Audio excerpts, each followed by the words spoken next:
AJ ನ್ಯೂಸ್ಗೆ ಸ್ವಾಗತ. ಬಾಗಲಕೋಟೆ ಜಿಲ್ಲೆಯ ರಬಕವಿ ಬನಹಟ್ಟಿ ತಾಲೂಕಿನ ರಬಕವಿಯ ಶಂಕರಲಿಂಗ ಸರ್ಕಲ್ನಲ್ಲಿ ತೇರದಾಳ ಮತಕ್ಷೇತ್ರದ ಬಿಜೆಪಿ ಪಕ್ಷದ ವತಿಯಿಂದ ದ್ವೇಷ ಭಾಷಣ ವಿಧೇಯಕ ಮಂಡನೆ ಕಾಂಗ್ರೆಸ್ ಸರ್ಕಾರದ ವಿರುದ್ಧ ಬಿಜೆಪಿ ತೀವ್ರ ಪ್ರತಿಭಟನೆ ಮಾಡಿದರು. ಕರ್ನಾಟಕ ರಾಜ್ಯ ಸಾರ್ವಜನಿಕ ಸ್ವಾತಂತ್ರ್ಯವನ್ನ ಕಸಿದುಕೊಳ್ಳುವ ಹುನ್ನಾರ ಕಾಂಗ್ರೆಸ್ ಸರ್ಕಾರ ಮಾಡ್ತಾ ಇದೆ. ಕಾಂಗ್ರೆಸ್ ಸರ್ಕಾರ ರಾಜ್ಯದಲ್ಲಿ ಹಿಂದೂ ಸಂಘಟನೆ ಹಾಗೂ ಪತ್ರಕರ್ತರ ಮತ್ತು ಸಾಮಾಜಿಕ ಜಾಲತಾಣದಲ್ಲಿ ತಮ್ಮ ಅಭಿವ್ಯಕ್ತಿಯನ್ನು ತೋರಿಸುವ ಸ್ವಾತಂತ್ರ್ಯವನ್ನ ಕಸಿದುಕೊಳ್ಳುವಂತಹ ಕೆಲಸ ಮಾಡ್ತಾ ಇದೆ. ಭಾರತ ದೇಶ ಪ್ರಜಾಪ್ರಭುತ್ವ ದೇಶ. ಈ ದೇಶದಲ್ಲಿ ಯಾರೇ ತಪ್ಪು ಮಾಡಿದ್ರೂ ಅವರ ವಿರುದ್ಧ ಧ್ವನಿ ಎತ್ತುವ ಹಕ್ಕು ಈ ದೇಶದ ನಾಗರಿಕರಿಗೆ ಇದೆ. ಅಂತವರನ್ನ ಬಾಯಿಗೆ ಬೀಗ ಹಾಕುವ ಕೆಲಸ ಈ ನಾಳೆ ಕಾಂಗ್ರೆಸ್ ಸರ್ಕಾರ ಮಾಡ್ತಾ ಇದೆ. ಮೊನ್ನೆ ನಡೆದ ಬೆಳಗಾವಿ ಚಳಿಗಾಲದ ಅಧಿವೇಶನದಲ್ಲಿ ಕರ್ನಾಟಕದಲ್ಲಿ ದ್ವೇಷ ಭಾಷಣ ವಿಧೇಯಕ ಮಂಡನೆಯನ್ನ ಜಾರಿಗೊಳಿಸಿದ್ದಾರೆ. ಇದರ ವಿರುದ್ಧ ನಿರಂತರವಾಗಿ ಬಿಜೆಪಿ ಮತ್ತು ಸಾರ್ವಜನಿಕರು ಪ್ರತಿ ಮೂಲೆಯಲ್ಲಿ ಪ್ರತಿಭಟಿಸಿ ಕಾಂಗ್ರೆಸ್ ಸರ್ಕಾರಕ್ಕೆ ತಕ್ಕ ಪಾಠ ಕಲಿಸುತ್ತೆ ಎಂದು ತೇರದಾಳ ಶಾಸಕ ಸಿದ್ದು ಸವದಿ ಹೇಳಿದರು.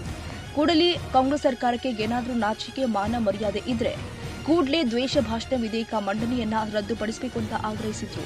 ಬಾಂಗ್ಲಾದೇಶದಲ್ಲಿ ಹಿಂದೂಗಳನ್ನ ಹತ್ಯಾಕಾಂಡ ಮಾಡ್ತಾ ಇದ್ದಾರೆ. ಇದು ಖಂಡನೀಯ ವಿಷಯ.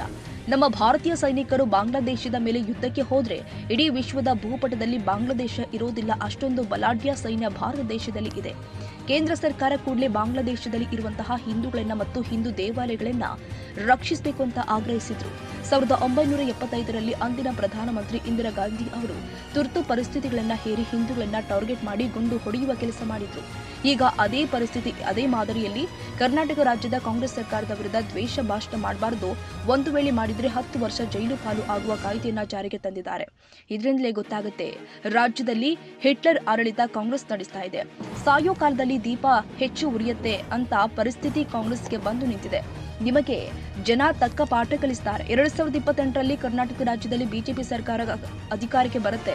ಅಂದು ದ್ವೇಷ ಭಾಷಣ ಕಾಯ್ದೆ ಕಾನೂನನ್ನ ಮೊದಲು ರದ್ದುಪಡಿಸುತ್ತೀವಿ ಎಂದಿದ್ದಾರೆ. ನಾಗರಿಕರ ಮೂಲ ಹಕ್ಕುಗಳನ್ನು ಕಸಿದುಕೊಳ್ಳುತ್ತದೆ.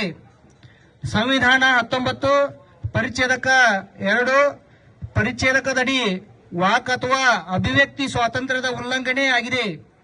ಡಾಕ್ಟರ್ BR ಅಂಬೇಡ್ಕರ್ ಅವರ ಸಂವಿಧಾನದಡಿ ನೀಡಿದ ಅಭಿವ್ಯಕ್ತಿ ಸ್ವಾತಂತ್ರ್ಯವನ್ನು ಕಾಂಗ್ರೆಸ್ ಸರ್ಕಾರ ಕಿತ್ತುಕೊಳ್ಳುತ್ತಿದೆ ಎಂದು ಗಮನ ಸೆಳೆಯುತ್ತಿದ್ದೇವೆ.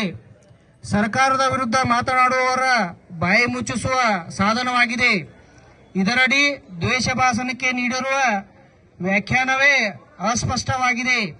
ಸರ್ಕಾರದ ನೀತಿಗಳ ವಿರುದ್ಧ ಟೀಕೆ, ಸಾಮಾಜಿಕ ಚರ್ಚೆ, ವ್ಯಂಗ್ಯ ಮಾಡುವುದು ಅಥವಾ ಸತ್ಯವನ್ನು ಹೇಳುವುದನ್ನು ಕೂಡ ದ್ವೇಷ ಎಂದು ಪರಿಗಣಿಸುವ ಅಪಾಯವಿದೆ.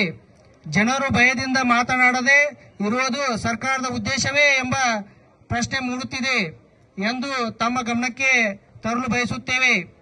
ಪ್ರಜಾಪ್ರಭುತ್ವದ ಮೂಲ ತತ್ವವೇ ಹಾನಿ ಮಾತ್ರವಲ್ಲ, ಪ್ರಜಾಪ್ರಭುತ್ವದ ಕತ್ತು ಹಿಸುಕುವ ಯತ್ನ. ಈ ಕಾನೂನು ಪೊಲೀಸರಿಗೆ ಮತ್ತು ಸರ್ಕಾರಕ್ಕೆ ನಿರಂಕುಶ ಅಧಿಕಾರ ನೀಡುತ್ತದೆ. ಕಾಯ್ದೆ ಹೇಳುವಂತೆ ಇಲ್ಲಿನ ಅಪರಾಧಗಳಿಗೆ ಜಾಮೀನು ಇಲ್ಲ.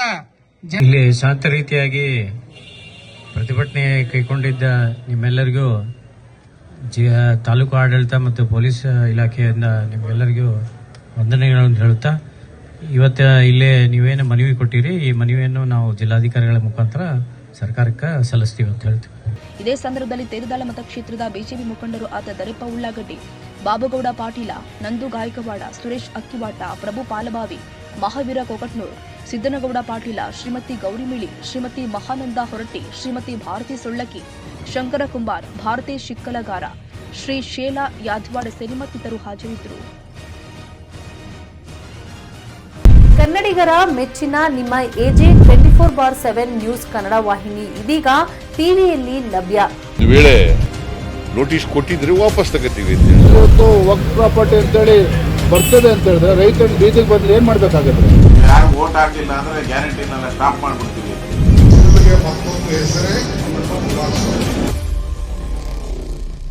ಕರ್ನಾಟಕ ಮತ್ತು ದೇಶ ವಿದೇಶ 360 ಡಿಗ್ರಿ ಸುದ್ದಿ ಹಾಗೂ ಉತ್ತರ ಕರ್ನಾಟಕ, ಬೆಳಗಾವಿ, ಬಾಗಲಕೋಟೆ, ಧಾರವಾಡ, ಹಾವೇರಿ, ಗದಗ, ಬಿಜಾಪುರ ಜಿಲ್ಲೆಯ ಕ್ಷಣ ಕ್ಷಣದ ವಿವರವನ್ನ ಪಡೆಯುವುದಕ್ಕೆ ಎಜೆ 24/7 ನ್ಯೂಸ್ ಕನ್ನಡ ವಾಹಿನಿಯನ್ನ ಲೈಕ್ ಮಾಡಿ, ವಿಡಿಯೋಗಳನ್ನ ಶೇರ್ ಮಾಡಿ, ಕಮೆಂಟ್ ಮಾಡುವ ಮೂಲಕ ನಮ್ಮ ವಾಹಿನಿಗೆ ಸಹಕಾರ ನೀಡಿ ಮತ್ತು ಚಾನೆಲ್ ಅನ್ನ ಸಬ್ಸ್ಕ್ರೈಬ್ ಮಾಡಿ. ಧನ್ಯವಾದಗಳು.